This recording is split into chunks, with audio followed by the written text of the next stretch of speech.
Plaintiff Terry Chambliss says as a child, he got caught up in the streets. And at age 19, he robbed a bank and went on the run for 2 years before turning himself in. Terry says he has since turned his life around, and he's suing his cousin for the balance due on a car. Defendant Doc Stevens says he too ran with the wrong crowd, and although he was a good person, he always found himself in trouble. Doc is countersuing for the balance due on a car. All right, start with you. My mother had 4 children, single mom. So I was a little bad kid, you know what I mean, growing up.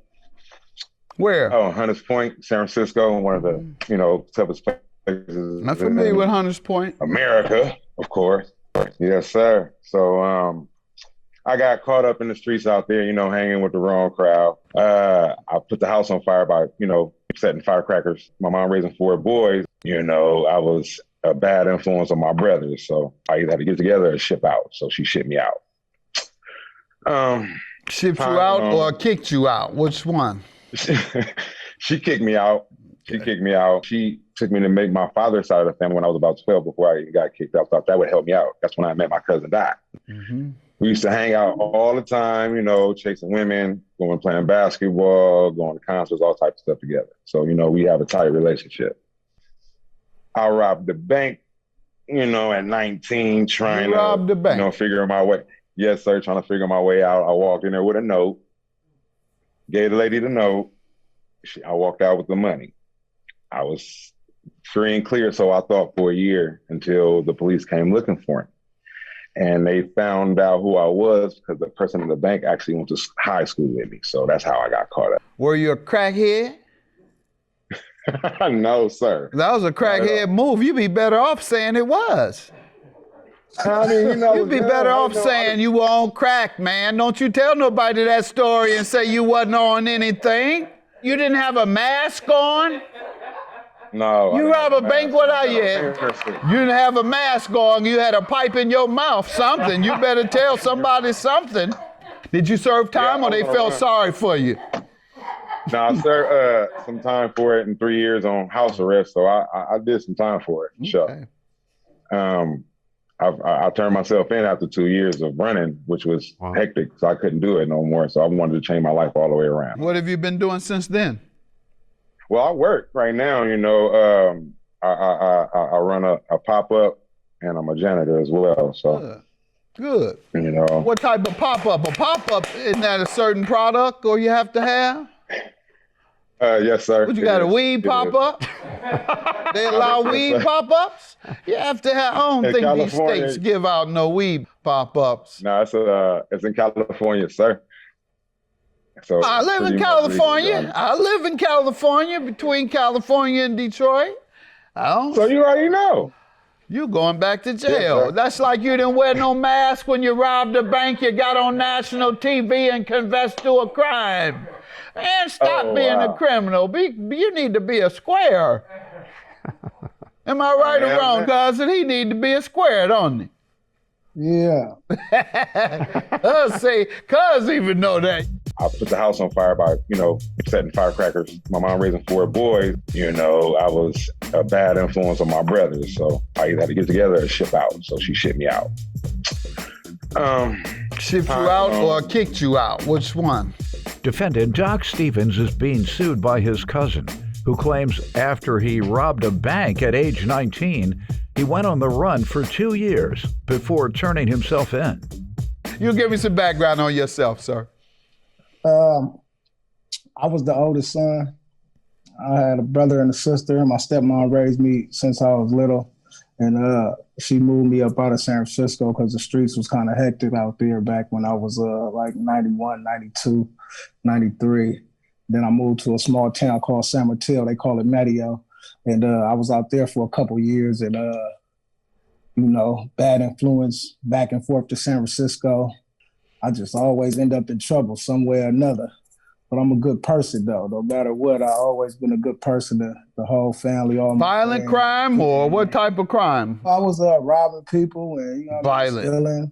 Violent criminal. Yeah. Nowadays, brothers trying to turn their life around. That's sure what I'm trying to do. I done been to prison about 2 times, for some stuff that I did. And, you know, it's over with. I put it behind me. Good. So I done came up with I've been working for the city since I've been home. Good. Which city? Where? In San Mateo? San Francisco. Francisco.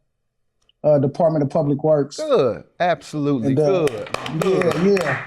Yeah, I need your help. Hey, you know what I'm saying? I'm starting this nonprofit organization.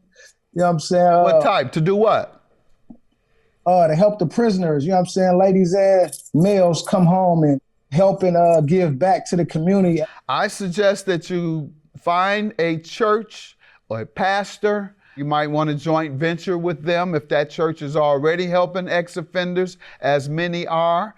If they are not, ask them if they would join with you and let you come on Sunday evenings or on Saturday and hold a session doing the program that you are attempting to do. Start with the church. That's why I started. When I came out of college, 2 years after college, I started a youth agency, and it was in the basement of the church that was surrounding the projects that I lived in. I asked if I could come once a month on Saturdays and have young adults who have careers come in and talk about their careers. That's the best advice I can give you, but I'm so impressed that you even want to do it. So thank you for doing that. And how does he owe you for a loan, $1,000? What happened here? Well, first, let me tell you, Doc can talk a fish out of water. Well, I don't know if he can out-talk these preachers, though, doctor. That's a lie. He gonna meet his match. You about to meet your match. You go around to these pastors. That's just how Doc is. We get pulled over by the highway patrol, Your Honor. The first thing Doc says to the highway patrol officer is, I don't have a license. Well, the highway patrol pull him out the car. So when he pulled him out the car, I asked him pretty much, can I drive? Well, he wasn't gonna let me drive because I was smoking, of course, so that wasn't gonna happen. You finished telling me what happened there. The police put you in the back of the car, and what happened?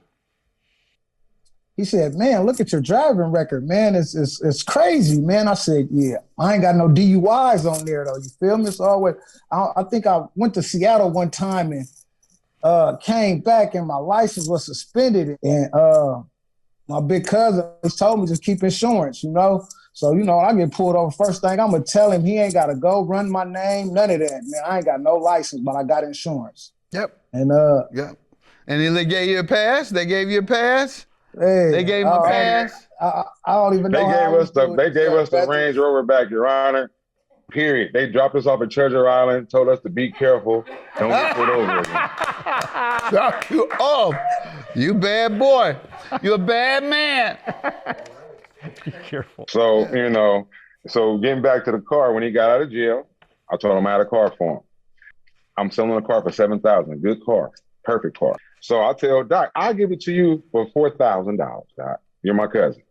I have no problem with it. All right, no problem. I'll come look at it. Your Honor, if I tell you he showed up, came to the house, he said, hey, cuz, I only got $3,000. What happened to the rest of the money? I got you, cuz. I love you. I mean, I love you. You can't put the I love you on it. Go ahead. So we sit in the car. So I thought about it to myself, okay, so I know my cousin. I go get a piece of paper. What are you doing? Don't even worry about it. So I started writing out the promissory note. Mm-hmm. After I wrote out the promissory note, I made him read it. Now you sign it. I'm not giving you this car without signing this note. You owe me $1,000 in a month. All right, cuz, you gonna do me that way? Oh. I am gonna do you that way because I know who you are. So he signed the note, happy with the car. He drove off, Your Honor. Where's the note? Happy. Where is it? It's on page 1, Your Honor. If you look on page 1. Yep, got it. Defendant Doc Stevens is being sued by his cousin, who claims after he robbed a bank at age 19, he went on the run for 2 years before turning himself in. Okay, so that was on July 21st, and then what? So he had the car. So a week went by. He's with my other cousin. They go to the back of Hunters Point. You have the video of it. Doc started doing all dances in the car, whipping it, making it dance, do everything it can do. Calls me 2 days later and said, something wrong with the car, man. My mechanic said you broke this and you broke that. Let's see what's on video here. Oh, jeez. Burnout.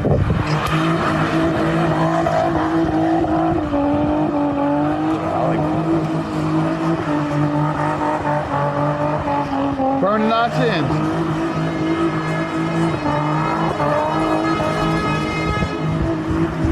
Somebody else's car. Well, that's his car. I'm sorry. He can do what he wants with his car as long as he paid for it, right? That is correct. But that's dangerous what you're doing, sir. Very dangerous.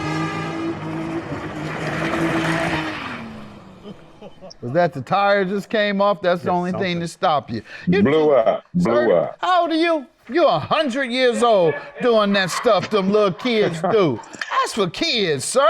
I complain to everybody about Doc because we all hang together. Yeah. He do. This is what Doc. This is Doc. Let me hear from you about this $1,000 balance. Sir, Doc. He already knew I was coming with 3,000. First and foremost, Don't do that in the church. First, don't do that in the church parking lot when you go see the pastor, all right? That's my first piece of advice. Nah, them But go days is ahead. over. I right. don't even want no car with posi rear ends. All right. I had to see what it do. So, with that being said, they do that every weekend. Like, I want to see if it was a good car. And sure enough. By doing donuts? Hold on. Sure enough, what? I end up spending more money than I gave him for the car. You should have, based on what I saw. Go ahead. So I told him $1,000 was pretty much sealed deal. Like, you know what I mean? Like, I spent almost. No, you didn't. You told me it was chalk. You said that's 1,000 chalk, cousin. Chalk it up. Well, he said it's killed the deal. He's pretty much saying the same thing. $700. How are you? What does he owe you for? I sold him a car. When? I sold him a car. This was in 1996. 96. Nah, that was the year of the car. It was actually in 2003. It was 2003, but. You sold him a car in 2003? That wasn't 2003. That was probably like 2008. Okay. I was in prison in 2003. Okay. You were in prison in 03? Yeah, I was in prison in 03. Well, if you think you're going to get something from 08, I mean, you still locked up in the head. Have a good day. Judgment for the plaintiff. Yours is dismissed. Have a good day, sir. I love the way the case went, man. Lucetta on top always. Doc, I always love you, man. Dollar bill, you coming home with my winners, man. Hey, man, it's pennies to a giant, man. He can have that, man. We always winning over here.